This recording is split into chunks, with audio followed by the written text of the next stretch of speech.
Firman Tuhan Harian. Kesetiaanmu hanya dalam perkataan, pengetahuanmu hanya bersifat intelektual dan konseptual, kerja kerasmu hanya demi mendapatkan berkat surgawi. Jadi, seperti apa sebenarnya imanmu itu? Bahkan sampai hari ini, engkau sekalian masih menutup telinga terhadap setiap firman kebenaran. Engkau sekalian tidak tahu hakikat Tuhan, engkau tidak tahu hakikat Kristus, engkau tidak tahu cara menghormati Yahwe, engkau tidak tahu cara masuk ke dalam pekerjaan Roh Kudus, dan engkau tidak tahu cara membedakan antara pekerjaan Tuhan itu sendiri dengan tipu muslihat manusia. Engkau hanya tahu mengutuk firman kebenaran apapun yang diungkapkan oleh Tuhan yang tidak sesuai dengan pemikiranmu sendiri. Di mana kerendah hatianmu? Di mana ketaatanmu? Di mana kesetiaanmu? Di mana keinginanmu untuk mencari kebenaran? Di mana penghormatanmu kepada Tuhan? Kuberitahukan kepadamu, mereka yang percaya kepada Tuhan karena mengikuti tanda-tanda, pastilah golongan orang yang akan dimusnahkan. Mereka yang tidak mampu menerima perkataan Yesus yang telah kembali menjadi daging, pastilah anak-anak neraka, keturunan penghulu malaikat, golongan yang akan mengalami pemusnahan kekal. Banyak orang mungkin tidak peduli dengan apa yang aku katakan, tetapi aku tetap ingin memberitahu setiap orang yang disebut orang kudus yang mengikuti Yesus, bahwa ketika engkau melihat Yesus turun dari surga di atas awan putih dengan matamu sendiri, itu akan menjadi penampakan terbuka dari sang matahari kebenaran. Barangkali itu akan menjadi saat yang sangat menyenangkan bagimu, tetapi ketahuilah bahwa saat engkau menyaksikan Yesus turun dari surga, saat itu jugalah engkau turun ke neraka untuk dihukum. Itu akan menjadi saat berakhirnya rencana pengelolaan Tuhan dan menjadi saat ketika Tuhan memberi upah kepada yang baik dan menghukum yang jahat. Karena penghakiman Tuhan sudah akan berakhir sebelum manusia melihat tanda-tanda, pada saat hanya ada pengungkapan kebenaran. Mereka yang menerima kebenaran dan tidak mencari tanda-tanda, sehingga mereka disucikan, akan kembali ke hadapan tahta Tuhan dan masuk ke dalam pelukan Sang Pencipta. Hanya mereka yang bersikeras percaya bahwa Yesus yang tidak datang kembali di atas awan putih adalah Kristus palsu akan menerima hukuman abadi, karena mereka hanya percaya kepada Yesus yang menunjukkan tanda-tanda, tetapi tidak mengakui Yesus yang menyatakan penghakiman yang berat dan menunjukkan jalan sejati dan kehidupan. Jadi, hanya dengan cara itulah Yesus membereskan mereka pada saat Dia secara terbuka datang kembali di atas awan putih. Mereka terlalu keras kepala, terlalu percaya diri, terlalu congkak.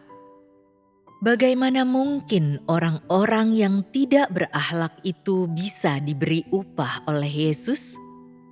Kedatangan Yesus kembali adalah keselamatan besar bagi orang-orang yang mampu menerima kebenaran, tetapi bagi mereka yang tidak dapat menerima kebenaran, itu adalah tanda penghukuman.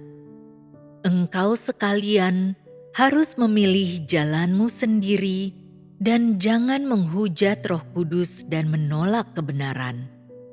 Jangan menjadi orang yang bebal dan congkak, tetapi jadilah orang yang menaati tuntunan Roh Kudus, yang merindukan dan mencari kebenaran. Hanya dengan cara inilah engkau sekalian akan mendapatkan manfaat. Kusarankan agar engkau melangkah di jalan kepercayaanmu kepada Tuhan dengan berhati-hati. Jangan langsung mengambil kesimpulan.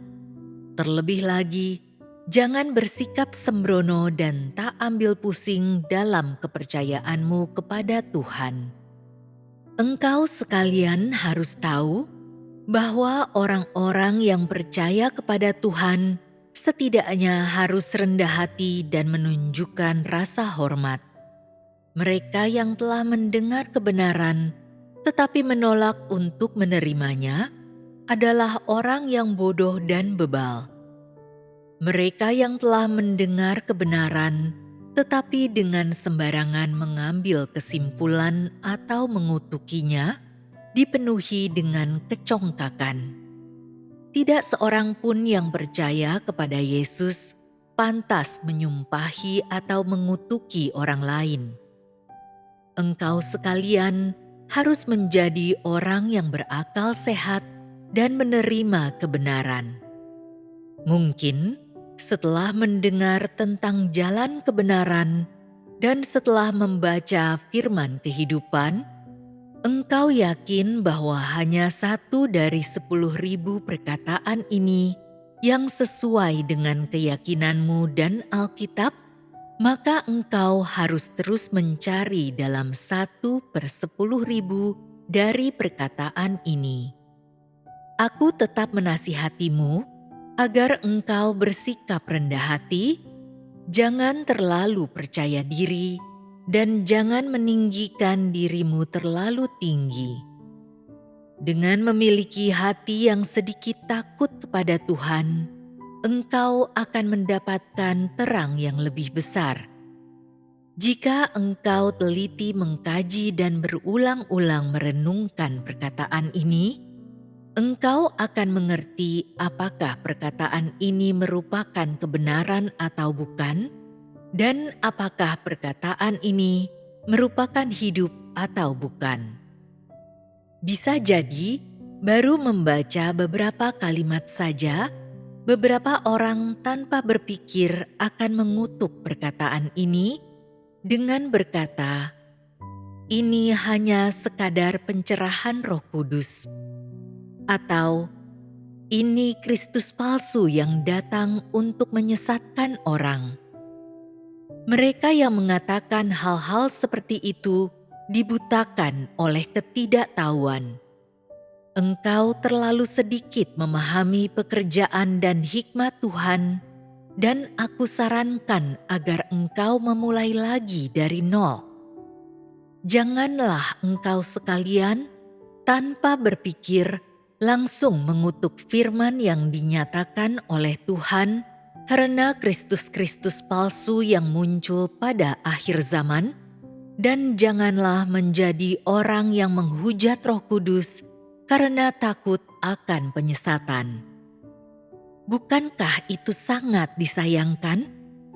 Jika setelah banyak mengkaji, engkau tetap percaya bahwa firman ini bukan kebenaran, bukan jalan, dan bukan pengungkapan Tuhan, pada akhirnya engkau akan dihukum dan tidak mendapatkan berkat. Jika engkau tidak dapat menerima kebenaran yang disampaikan dengan begitu sederhana dan jelas ini, bukankah engkau tidak layak menerima keselamatan Tuhan? Bukankah engkau orang yang tidak cukup diberkati untuk kembali ke hadapan tahta Tuhan? Pikirkanlah hal itu. Jangan gegabah dan terburu-buru, dan jangan memperlakukan iman kepada Tuhan sebagai permainan.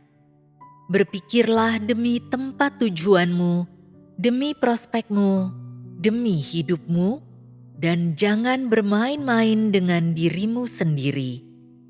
Dapatkah engkau menerima semua perkataan ini?